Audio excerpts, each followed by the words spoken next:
Hey guys, welcome to my shop floor. In today's video, I want to talk about what I feel is perhaps the most superior joint in all of woodworking, the sliding dovetail.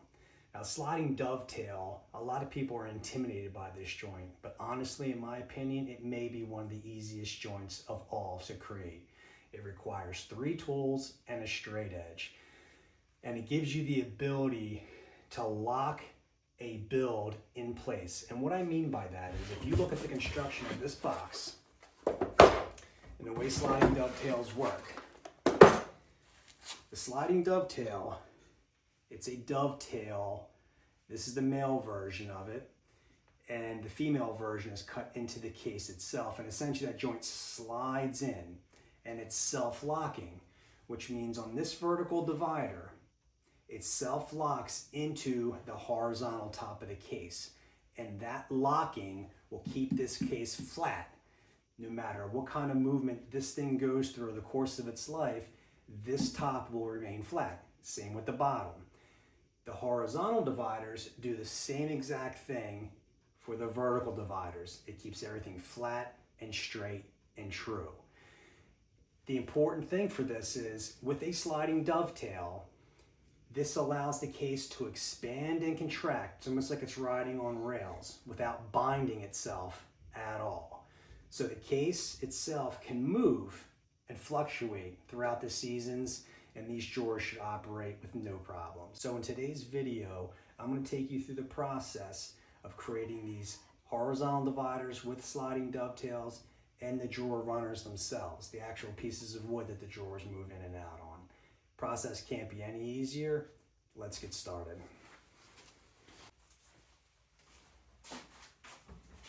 So for this operation, very simple operation, we need 3 tools and a straight edge. The tools needed: router table, a dovetailing bit. This is a standard dovetailing bit number 7, 1/4 inch collet, but you can use any dovetailing bit no matter what degree that you want to use. And a handheld router. Now, if you don't have a handheld router, you can use a standard router. Handheld router is much easier to use, especially in casework. And I'll show you that here in a second, but this is all you need. And the fourth thing is a straight edge. Now, I like using MDF because I can modify these to different sizes. You can use a ruler if you wanted to, a straight ruler. That gets a little bit tricky, but I'll show you how easy it is to use this MDF.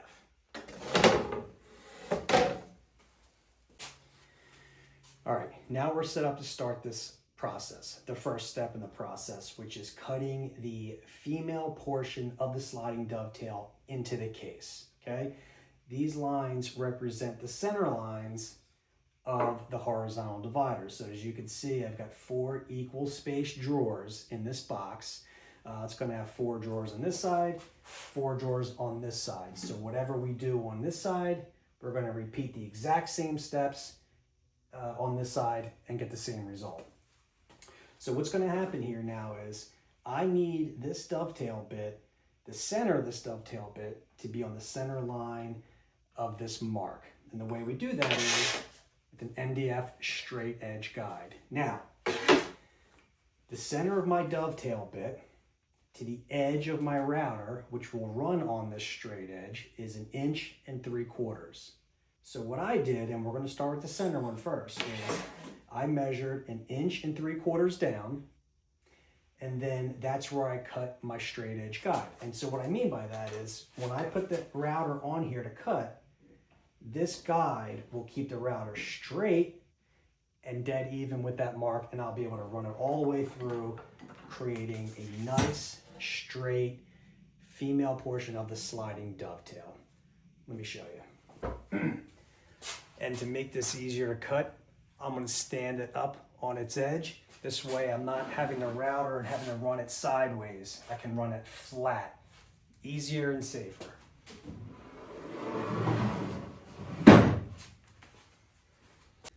Now we're going to add the straight edge guide. We're going to cut this center line. So the straight edge guide's been cut to size. And the reason why I use this instead of a ruler is because with a straight edge ruler, you have to clamp it in place. You have to sort of play with it and get it in place, whereas something like this, it sits up against the side of the case, it sits flush, and it gives you that extra support. And we're also going to keep it in place with double-sided tape. Very important that this doesn't move during this operation.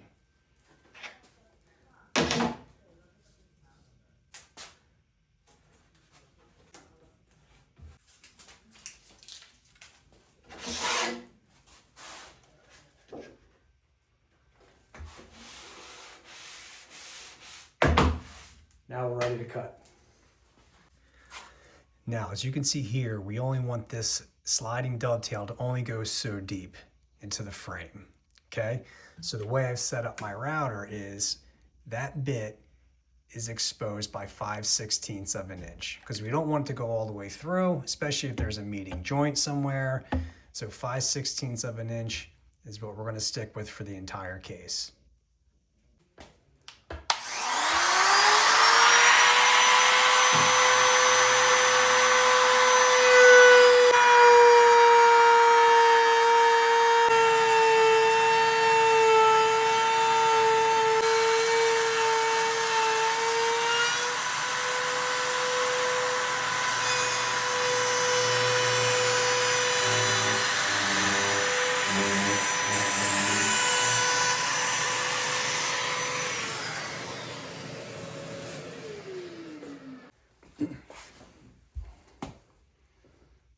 That's it.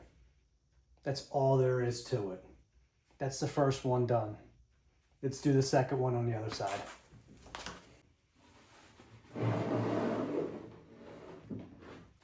All right, now that the first side is done, this next step is actually pretty important if you're using a shop-made straight edge. Now, when I take this off, I gotta cut this straight line sliding dovetail. And I'm gonna use the same straight edge, the same piece of MDF. But what you're gonna notice is, when I take this off, I'm gonna slide it over. I'm not gonna turn it, not gonna flip it, I'm gonna slide it over. The reason for that is actually very important. If there is any variance in the straight edge, there may not be, but there may. Let's say there is. Let's say the front is a 64th of an inch higher than the back, so it slopes down. I want both sides to have the same variance, whether to slope down, slope up, or just straight back. In order to do that is I take the straight edge off and I immediately move it over without changing its orientation. That means any variance, if it does exist, will be the exact same on the other side, and it'll maintain that smooth operation of the drawer regardless. If I were to flip this piece around and make the slant go from back to front on this side and front to back on that side, the drawer could stick. It'll be wobbly and it won't sit flush. So just take note of that when you're moving this from area to area. Is always maintain the same orientation that you did when you first started. It makes things much easier. You can even mark the top of this just to make sure you maintain that orientation. But little tip for you.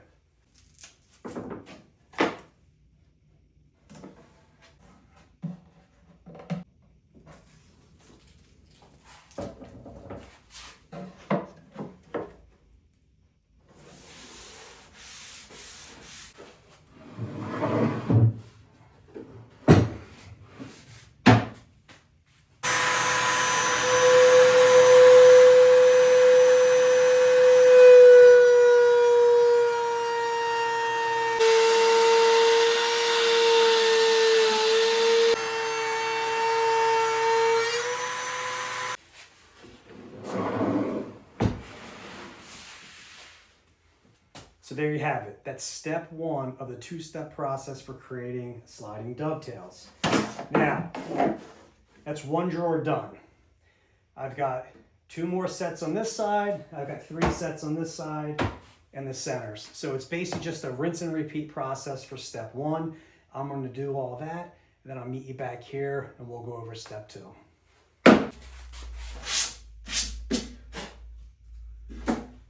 All right. So step 1 is complete.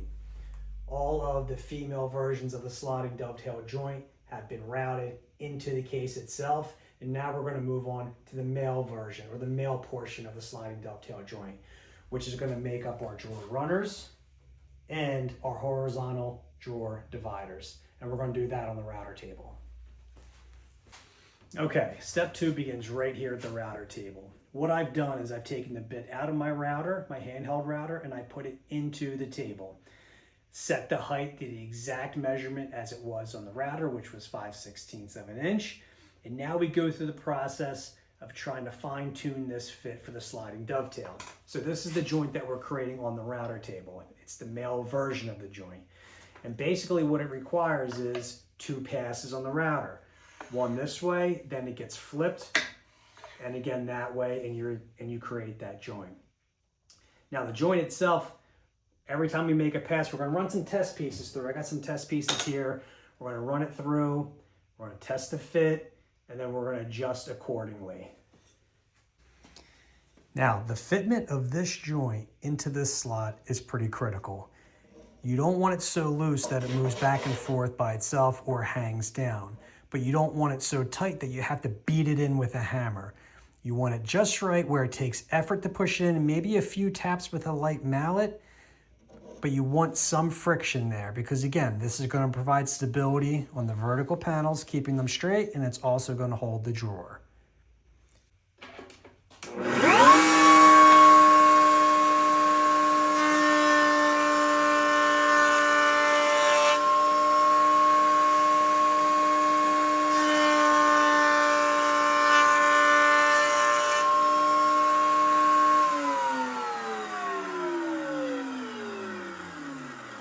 All right, let's see how we did.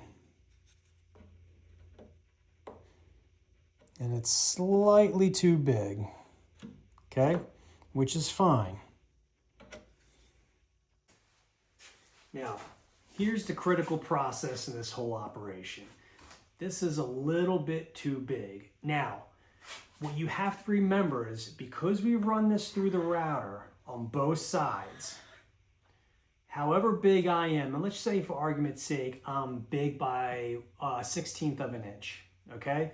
If I were to set this fence and adjust it 1/16 of an inch to account for how big I am over there, and I run it through, I'm actually taking 1/16 of an inch off that side, and then I'm gonna flip it around and I'm gonna take 1/16 of an inch off that side, which now means I've taken a full 1/8 inch off this joint. Now the joint's too small and it won't fit. So the rule for this is however much you need to take off, you adjust the fence by exactly 1/2 of that amount. So I think I'm about a 32nd of an inch off. So I'm going to adjust this fence by a 64th because a 64th off this side, a 64th off that side, and I get a 32nd. Let's try it.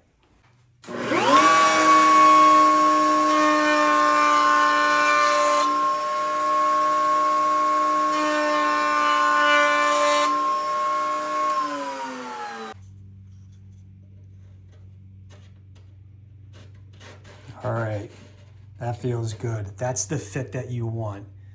All right, again, I have to be able to sort of force it in, but I shouldn't have to beat on it to go in. And it's got some nice up and down structure to it, not moving anywhere. It's gonna hold the drawer in place, okay? Now that we got that set on the router table, we're gonna use that setting to cut the drawer runners and the dovetails for the drawer dividers. All right, for the drawer runners, I need 2 runners per drawer. So what I'm gonna do is to make it easy, I'm gonna route both sides of this, then take it to the table saw and cut it down the middle, get 2 drawer runners out of it.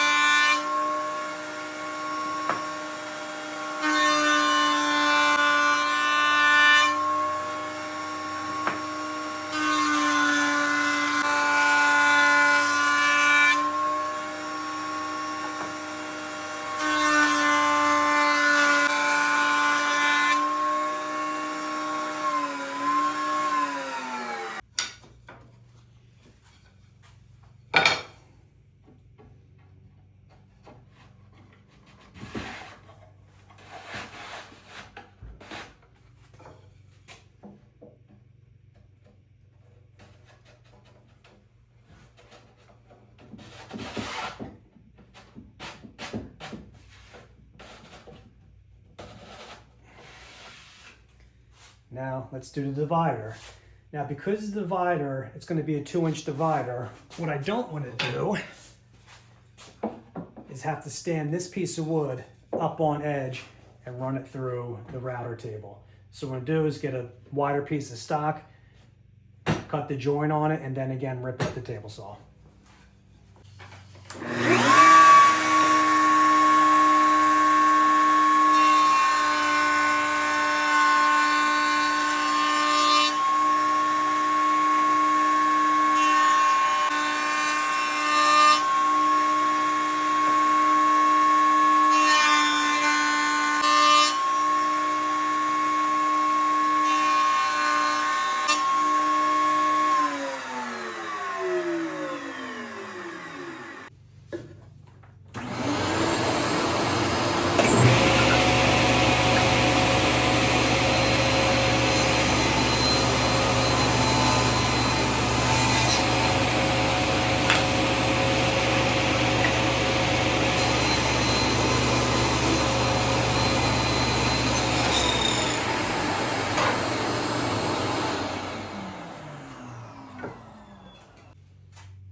And that's it.